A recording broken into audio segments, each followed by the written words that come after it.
kembali lagi dalam acara seputar kesehatan mata bersama BKMM Purwokerto.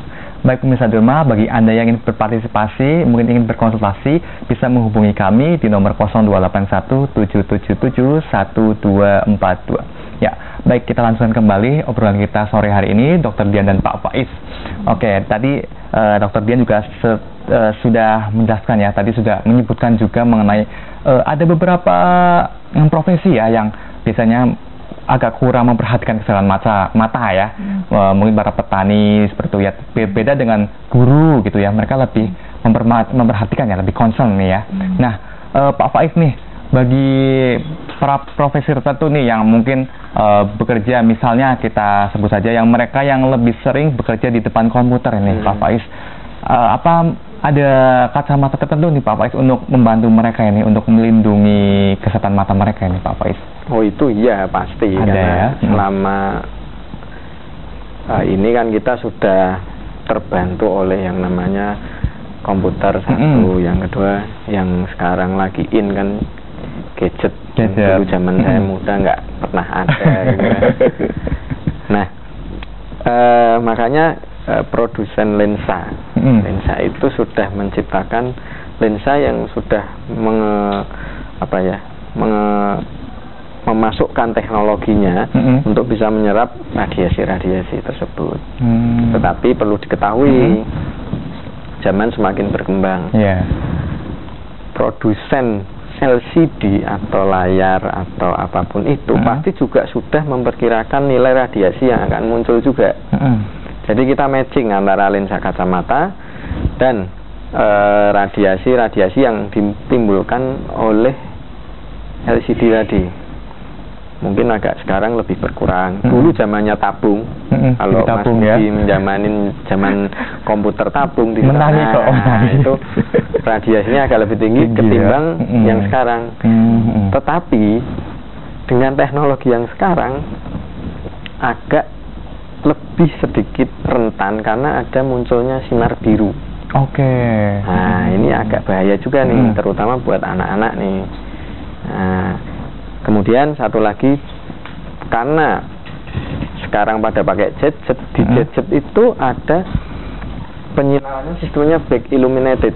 Jadi dia dari dalamnya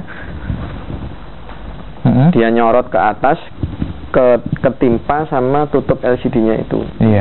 Ya karena sinyalnya mendar, itu buat mata juga bahaya. Makanya saya sarankan para pemirsa untuk putra-putrinya yang masih sering atau masih seneng main game di gadget, usahakan untuk selalu dikontrol, karena itu mungkin untuk anak-anak belum terlalu penting karena dia hanya mainan game. Kemudian kalaupun terpaksanya harus menggunakan gadget, ya dikasih kacamata yang ada anti blue light atau blue light filternya.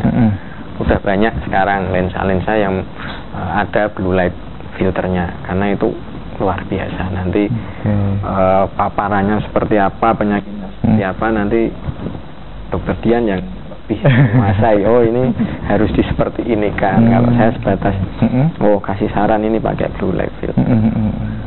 Seperti itu. Ya, terima kasih. Ya, kemudian ini ada pesan yang sudah masuk lagi ke WhatsApp Satelit TV. Selamat sore Satelit TV, saya Rina dari Wangon, umur saya 27 tahun. Mau tanya, mata saya sakit, lalu saya salah pakai obat tetes telinga, tapi saya ketika langsung sadar kalau salah pakai tetes telinga.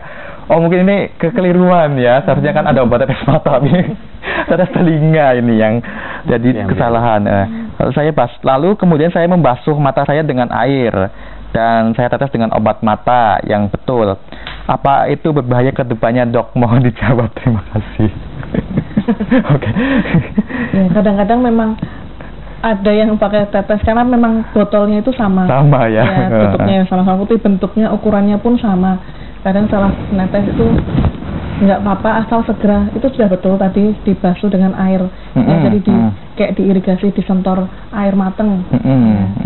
Kalau bisa sampai 1 liter itu lebih bagus. Sesudah itu ya udah pakai obat tetes yang seharusnya dipakai. Kalau misalnya kok ternyata seharusnya dia nggak pakai obat tetes apa-apa atau belum punya obat tetes, ya segera mencari pertolongan ke dokter mata terdekat. Karena kadang kalau tetes telinga isinya antibiotik masih di mata nggak terlalu bahaya, tapi kalau misalnya itu kayak albutil atau ternyata bukan obat ya, ternyata itu bumbu apa ternyata itu sabun atau bahan-bahan kimia, itu bisa terjadi trauma kimia itu nanti bisa menyebabkan erosi atau kerusakan di kornea yang kalau itu terlambat menangani bisa menimbulkan bekas yang dimana bekas ini akan menyebabkan tajam penglihatannya bisa turun secara permanen. Oke. Jadi bisa langsung mungkin cepat-cepat dikonsultasikan ya ini ya. Tentunya ke BKMM Purwokerto. Yang ada di mana ini Pak Faiz? Tepatnya di Jalan Jenderal Sudirman Timur nomor 106. Itu answer-answernya kalau yang dari mana tadi? Dari Wangon ya? Dari Wangon ya, betul. Dari Wangon ke arah Purwokerto nanti sampai Sawangan ya, lewat Sawangan alun-alun lurus saja nanti ada tikungan terakhir belok kanan, nah nanti kiri jalan kita. Ada di kiri jalan. Iya.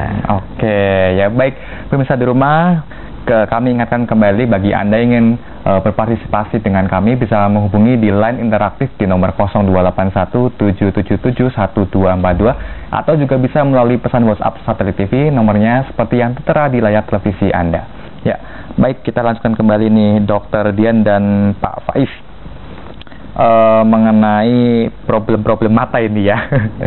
Oke, kalau untuk penyakit katarak sendiri nih dokter, apa penyakit katarak ini bisa menular apa enggak sih dokter? Enggak bisa ya. Jadi penyakit katarak ini penyakit yang murni sebenarnya karena usia. Ini katarak yang senilis ya. Katarak itu ada banyak macamnya. Ada katarak kongenital, itu katarak yang memang sudah dari dalam kandungan. Ada katarak juvenile, itu dari anak-anak atau dewasa muda. Ada katarak senilis yang tadi kita bahas, itu yang terjadi normal pada orang tua. Jadi bukan kelainan, sebenarnya ini normal aja memang karena penuaan. Ada katarak traumatika karena penyebabnya dari trauma bisa ketonjok atau tadi trauma kimia juga bisa. Terus ada juga katarak komplikata. Katarak komplikata ini katarak yang disebabkan karena penyakit-penyakit mata lain. Contohnya infeksi pada mata atau glaukoma atau penyakit-penyakit lain kayak hifema pada mata. Nah kemudian kalau untuk dari segi faktor gen atau keturunan bagaimana dok? Keturunan nggak ada. Jadi orang sakit katarak itu hampir semua atau semua orang pasti akan terjadi katarak. Kapan terjadinya? Biasanya di atas 40 tahun. Ya, normalnya kalau yang disebut senilis itu normalnya di atas 40 tahun. Tetapi ada yang lebih cepat lah. Bukan penyebab nih yang saya mau sebutkan ini bukan penyebab tapi faktor risiko. Faktor risiko katarak. Faktor risiko katarak itu apa? Pemakaian obat-obat steroid. Steroid itu kayak obat untuk asma, untuk orang alergi yang sakit gatal, tapi dipakai terus-menerus. Kadang kan ada yang tanpa resep dari dokter terus minum obat terus.